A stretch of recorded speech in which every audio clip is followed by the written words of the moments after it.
Welcome to Women Who Walk. I'm Louise Ross, writer and author of Women Who Walk the book, the inspiration for this podcast. And just as I did for the book, here I'll be interviewing and unpacking the journeys of impressive, intrepid women who've made multiple international moves for work, for adventure, for love, for freedom, reminding us that women can do extraordinary things. You can find a transcript with pictures to each episode and my books on my website, louiseross.com.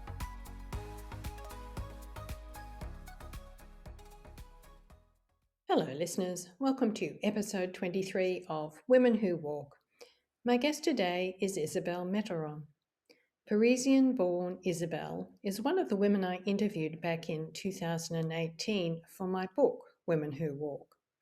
Since then, she has moved from Portugal, where she and her husband Oscar lived for several years, to Spain, where they have an apartment. Now that they're sort of retired, they both continue to travel quite a bit, firstly to see their adult children, one of whom is based in California and the other in Malta, and secondly, to volunteer abroad. But before Isabelle and I chat about her life since I interviewed her several years ago, I thought I'd give listeners some backstory to her very international life and read part of her chapter from my book, Women Who Walk. So here we go. During the 2 years prior to sitting my baccalaureate in France, my parents worked hard to organise for me to live with my grandmother's American friend, so I could study in California. My father was very conservative and really strict. For instance, he did not like me going out, not even to a movie with a friend. But he totally supported the idea of me getting on a plane at 17, even though I'd never flown before, and travelling to America to live with a woman he'd never met. The Americans had liberated him from a German camp where he was held as a prisoner of war during World War II, and where he had been involved in intelligence. After the liberation, learning of my father's part in an underground movement against the Nazis, the Americans wanted him to work with them, but he said no, that he was too ill as a result of his prisoner of war experiences. I believe at some level he always regretted that decision, as the US for him was a bit like the Holy Land. Later in his career as a musician, he got to tour the east coast of the US, playing 20 or so concerts, and he had a great time.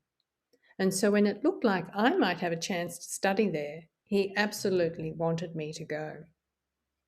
When I arrived in the US, my spoken English was not so good, but I could read and write. I listened and watched a lot of TV, and this helped my confidence when I finally started to speak in English. My parents had enrolled me in a Catholic high school as a senior. I audited the classes, and at the end of the year, for the second time, I took the baccalaureate exam, but this time at the Lycée Français in Los Angeles. With the baccalaureate from the Lycée, I was accepted into a biology program, graduating several years later from University of California, Santa Cruz, with a bachelor's in marine biology. My focus was the effect of pollutants on the development of sea urchin larvae. Historically, sea urchins have been used in labs as they breed profusely, and thus there's an abundant supply of larvae. And also, due to their sensitivity to contaminants, larvae are great indicators of ocean pollutants. I went back to France to continue my research, and while there, enrolled in a preparatory program for PhD students. At the end of that program, I defended a thesis based on the results of my research. During my undergraduate studies, my research had involved raising sea urchin larvae in the lab, a highly specialized skill that not many people knew how to do. The professor who'd taught me had gone to Puerto Rico, and he contacted me as he was looking for graduate students to work with him. I was very interested in what he was doing, and so I decided to pursue a doctorate program in marine sciences at the University of Puerto Rico. I applied and got a scholarship. While doing my PhD, I met Oscar, whose family is from El Salvador in Central America, though he grew up in California. He was a graduate student doing research for his master's. Toward the end of my program, I took a 6-month sabbatical from my thesis work and travelled to Northern California to give birth to our daughter in Oakland. It took me 5 years to earn my PhD, and the results of my research were counterintuitive to the prevailing understanding of sea urchins' larval development. In the absence of nutrition, the larvae increase the length of their feeding apparatus, the larval arms, to gather more food. When food is abundant, the reverse is true. This led me to develop an equally passionate interest in human nutrition. I applied for postdoctoral work and ultimately pursued a project on Lee Stocking Island in the Bahamas with a private marine science lab to study the larval phase of the queen conch life cycle. The findings were for use in fisheries management. I submitted my proposal, it was accepted, and I went with our daughter. Oscar had been accepted into the US Navy's Officers Candidate School in Newport, Rhode Island. My position lasted a year. It was really challenging as I was single parenting our baby while doing my lab research. I ended up with fibromyalgia that included body pains, fatigue, and muscle weakness. In order to recuperate, I went to Rhode Island to be with Oscar. While there, we married, but my health was still poor. Oscar headed off on a Navy ship to Florida, and I went to Florida too, and stayed when he was then sent to Virginia Beach to do more training. So I could get well, my husband took our daughter with him. She went into daycare, and after work, he had the opportunity to learn what it's like to single parent. We based ourselves in Jacksonville, with Oscar coming and going on various deployments. My health improved, my daughter went into Montessori school, and I found a part-time job with a broker for various health food companies. 3 years later, we moved to Rota on the Bay of Cadiz in Spain for Oscar's next duty station. Our son was born 2 months before we moved. While in Rota, I enrolled at a school in Seville to study naturopathy, with a specialization in classical homeopathy. I studied in Spanish, which I'd learned in school in France, and I'd also used it while in Puerto Rico.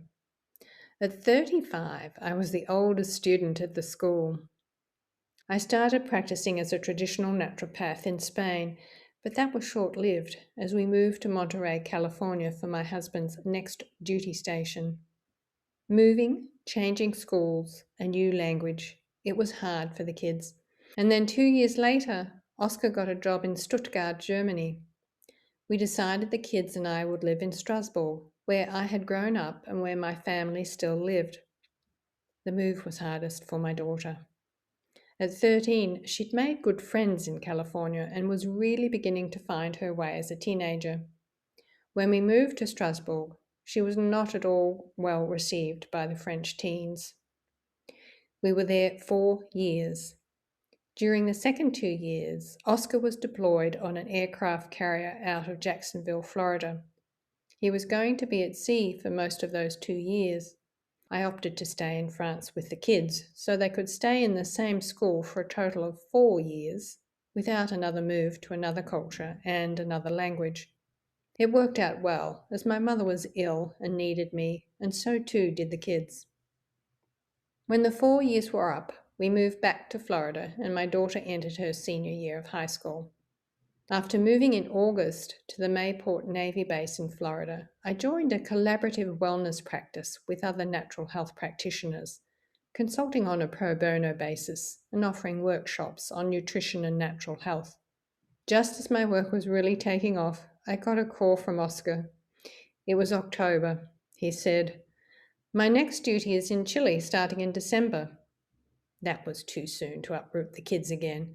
So Oscar went ahead and the kids finished their school year in Florida, and then we moved to Chile to join him.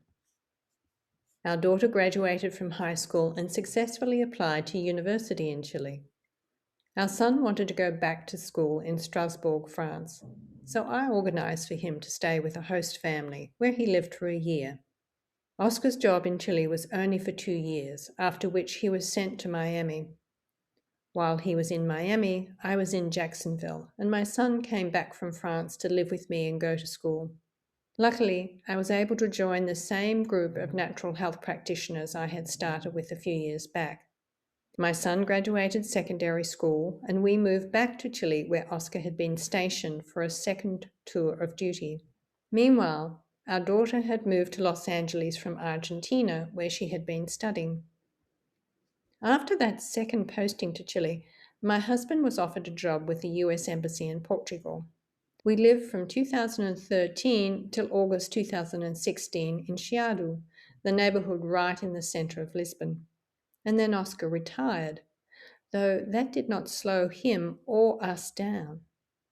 These days, we move between several European cities where we spend months or perhaps just weeks. We come and go from Spain, where we have an apartment. I also attend biannual classical homeopathy seminars in Belgium. When in Lisbon, Oscar has a part-time job, which he loves, transporting tourists around the city in a tuk-tuk. We also go out to California to see my husband's family and our daughter, who is still based in Los Angeles. Our son recently finished his graduate degree at the University of Malta, and we visit there frequently. We've been on the move all our married life, and I can't imagine settling in one place long term. I've learned how to be very adaptable, and wherever I am, I choose to be there completely.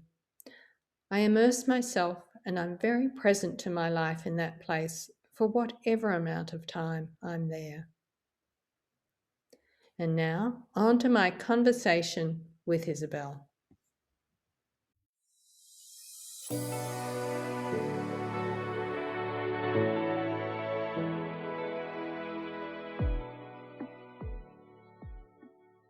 Welcome, Isabelle. Listeners have just heard me read an excerpt from your story, which I wrote back in 2018, and so they're aware that you've lived in many countries, but now you have a home base with your husband Oscar in southern Spain. Can you give us a visual sense of where you are? Yes, of course. Right now, I am in Rota, Spain, which is a little town at the entrance of the Bay of Cadiz. It's on the north side of it. My apartment is right on the corner of the bay, so I have a beach on the bay side and the ocean side. And from my attico, they call it here in Spain, which is the top floor of the building, I look at Cadiz, which is on the south side of the bay, so I can look at this beautiful little city which originated from the Phoenician time. It's very old. It is, isn't it? It's an ancient city with a walled inner city. Yeah. Absolutely. Yeah. And here too, where we have the apartment is one of the oldest part of Rota. Oh, it's lovely. called El Molino because they used to have the mills for the wheat, I suppose.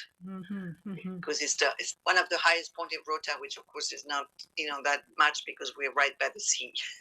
Okay, thanks for setting the scene for us. So now you come and go though from that apartment, traveling to see your kids, and since 2018, you and Oscar have been volunteering during the northern summers on a bee sanctuary in Virginia in the US. Can you tell us about this and what it is that you do there? The sanctuary is a honeybee sanctuary, and it's located in the Blue Ridge Mountains in Virginia, in the United States. It's near the town of Flo, which is a very small town, very rural area. The honeybee sanctuary has many acres. I think there are over 20 acres now of land where they tend to many bees, so they have many hives. And in the summer, they open the sanctuary for seminars. One of their main projects is to teach people to take care of bees in a more natural way. So it's about teaching how to have a relationship that is going to be good for the bees and good for the beekeeper. The other thing, they're teaching how to take care of the land using biodynamic principles, which is from Rudolf Steiner. how to take care of the land and the plants and the animals, really. It's quite involved. People come 2 times a year for 2 years. They are taught how to take care of the land and take care of the bees in a way that's not exploiting the bees. Because the bees, when they are well taken care of by the beekeepers, they actually will give the beekeeper the honey that they have extra. In the sanctuary, for example, they do not take the honey from the bees before the winter because that's what the bees need to get through the winter. It's only in the spring when we see activity and the new honey is being produced, and then whatever is left over is a gift to the beekeeper from the bees. So what I do is I provide food for the people that come to learn about bees. And the thing about this is that there is a beautiful vegetable garden that is being tended by the farm manager. And so before each seminar that is planned, I find out what's available from the garden and do a farm to table. Can't be much closer than that because usually the vegetables are harvested either the same day or the day before. And then I prepare, it could be between 10 to 30 people, and it could be for a couple of days, it could be for a week. We provide the lunch and 2 snacks. So it's quite an endeavor, but I love doing it. Do people come to the sanctuary from all over the world, and then do they stay there, or do they stay somewhere else? It depends. We've had people coming from outside the States, like Costa Rica, Australia, actually. They can either camp because we have a campground and they're provided with shower and bathrooms. They, of course, have the meals, 1 meal, 2 snack a day, but they have to figure out their dinner. But otherwise, they can stay camping or they can be in town where there's a couple of really nice hotels and, of course, Airbnb around. So, yeah. And then what about Oscar? What does he do there? He's the woodshop guy. Oh, okay. Taking care of all kinds of repairs in terms of any kind of wood structure around the bee sanctuary. It could be a platform where we have mini hives that needed to be fixed. He also does build hives. One of his last one was a hive that was made out of a trunk, tea trunk, and that was a new version of a hive. Another thing that the sanctuary does is use different kind of hives in terms of structure to see which one are going to be best suited to the bees and the beekeeper. They are a little bit experimental, I would say, to see what's going to work. So far, I think they have many different kind of hives. The tea trunk hive, which is a piece of a trunk from a tree, it gets hollowed out specifically, and that's very hard work. Oscar actually went to Germany to learn how to do that. Apparently, it's something that's used to be done. So then this is learning traditional techniques, the type of farming that is done, that is in kind of co-creation with the bees. These are all old traditional techniques, I guess. Absolutely. Reminds me a lot of the almanac that agriculture used to follow in terms of the moon and when it's good to plant or when is it good to cut it. Those are all things that the farmers used to know, and some still do, but with modern agriculture, it just kind of disappeared. I was visiting the area and I heard about the sanctuary and they have open day. So I went, and Oscar was always interested with bees. So both him and I and our son went to this honeybee sanctuary for a 1 week introduction to biodynamic principles with beekeeping. Oh, so you started out there as guests to find out what it was all about. I see. And then you went back to volunteer. I thought, wow, okay. The idea is to promote biodynamic principles for beekeeping, which is good for the bees, it's good for the environment, it's good for us, it's good for the earth. Yes, indeed. So this is super important to support that effort because bees are really an important part of our environment. They are, and they have been struggling for many years, and it's unclear why they have been struggling. Has there been any information coming out of the sanctuary as to why? It's actually very simple. It's like us. When our immune system is not working properly, we get sick. So basically, when the honey is being taken away from the bees and to survive through the winter, they are being given sugar water, for example. The hives is like like a superorganism. All the bees make up this organism. There's about 30,000 bees on average, more in the summer and less in the winter. If you do something that's going to lower how the bees are going to be able to function as an organism, for example, they use propolis, which is a natural antibiotic, and the sugar water is going to completely diminish their life. Yes. They're not going to be healthy. Yes. So they're not going to be able to deal with mites, Or viruses. So it's really, I mean, the sanctuary hasn't had the collapse because it's a whole different way of dealing with the bees.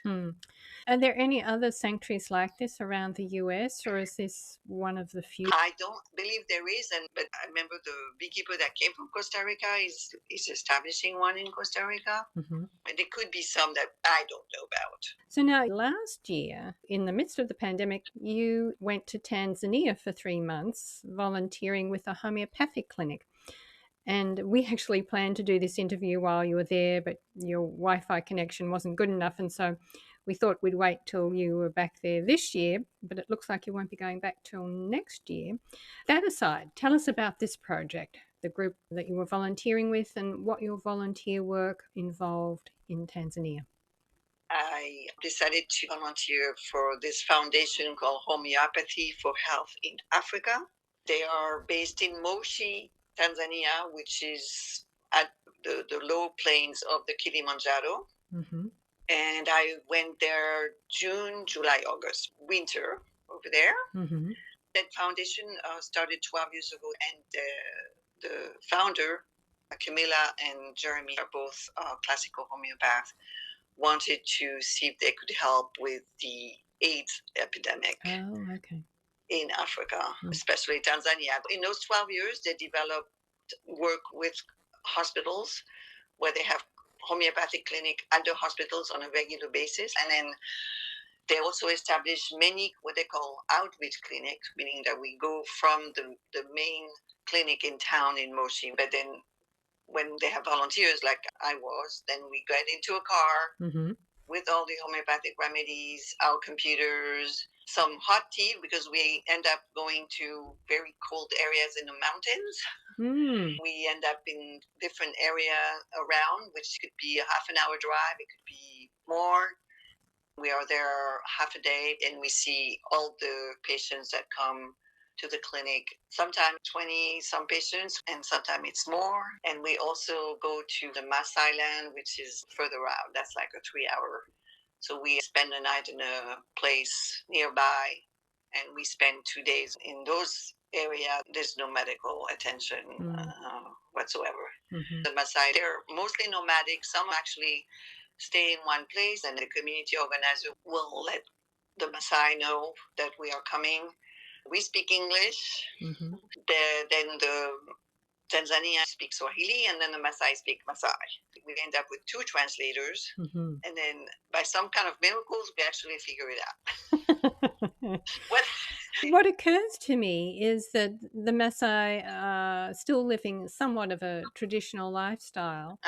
So are they receptive to homeopathy? I mean, they wouldn't even have a sense of what that is, or am I wrong?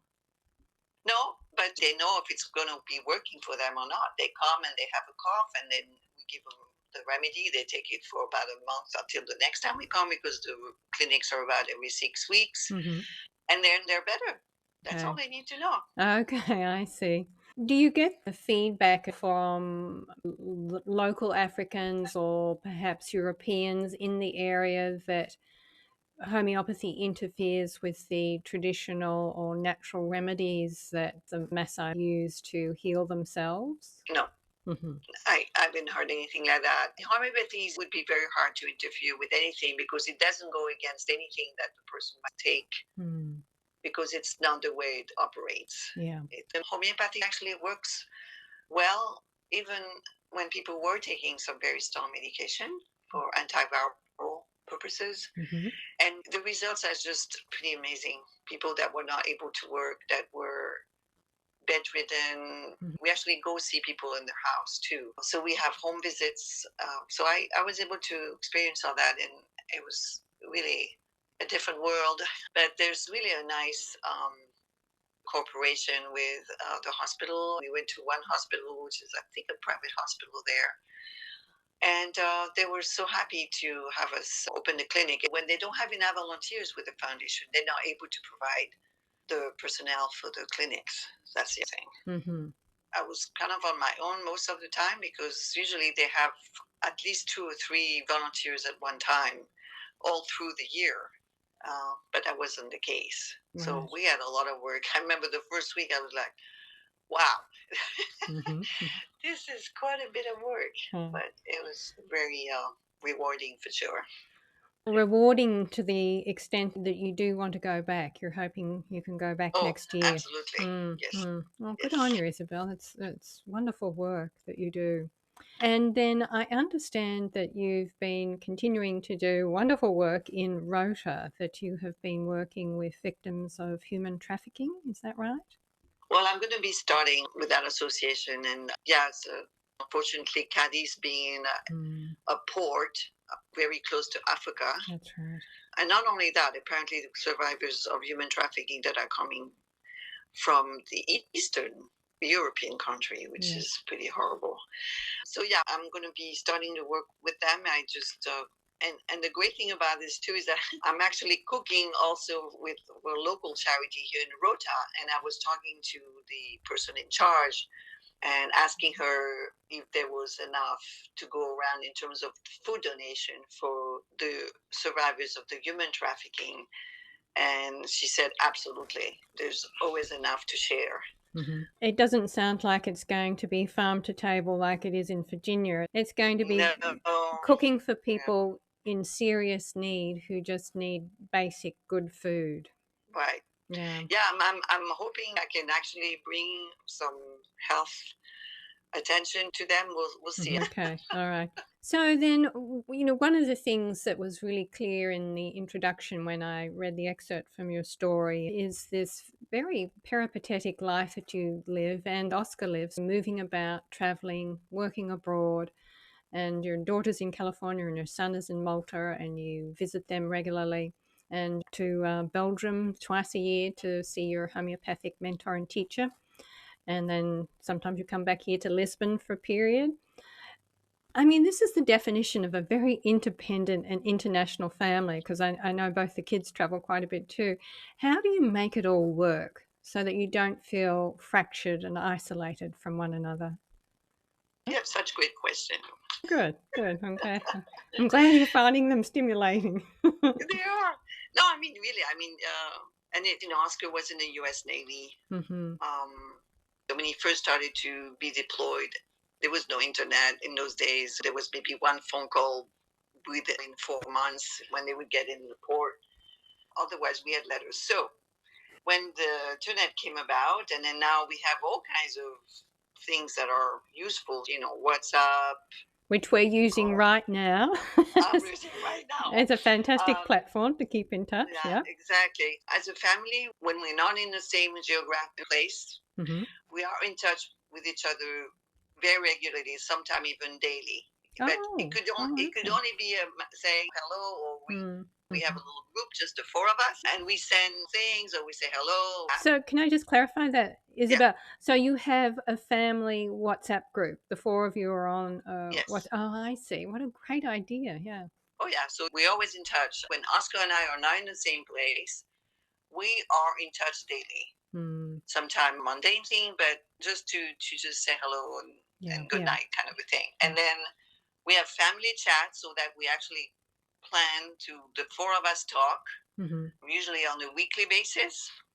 We take usually 1 hour to 2 hours, basically, so we're all talking together. Sometimes, one person talks more than the other because there's something to share specifically. In Tanzania, it was mainly audio, which was easier than video.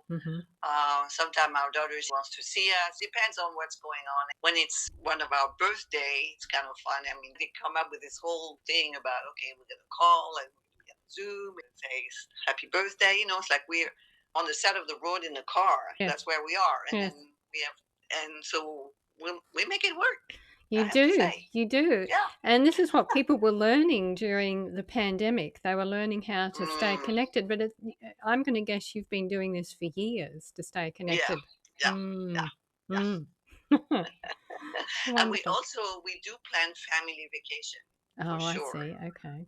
Once a year, we all get together as much as we can. We actually budget for it on a yearly basis. You would need to, Yeah, given that you're all in different countries. I mean, you yeah, and Oscar are both in Spain, but it would have to be part of the family yeah. budget to rendezvous. Yeah. Absolutely, it's important to us. We want to make sure that we can do that. Yeah. And Well, this is actually great information because so many of the women I interview have international lives like you and Oscar, and many of the listeners, I think, do as well.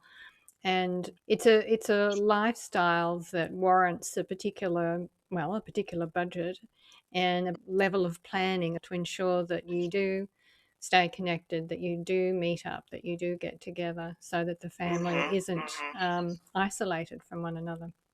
So sure. yes, so thank you for sharing your tips and tricks on how you stay connected. I just also want to thank you for your time today.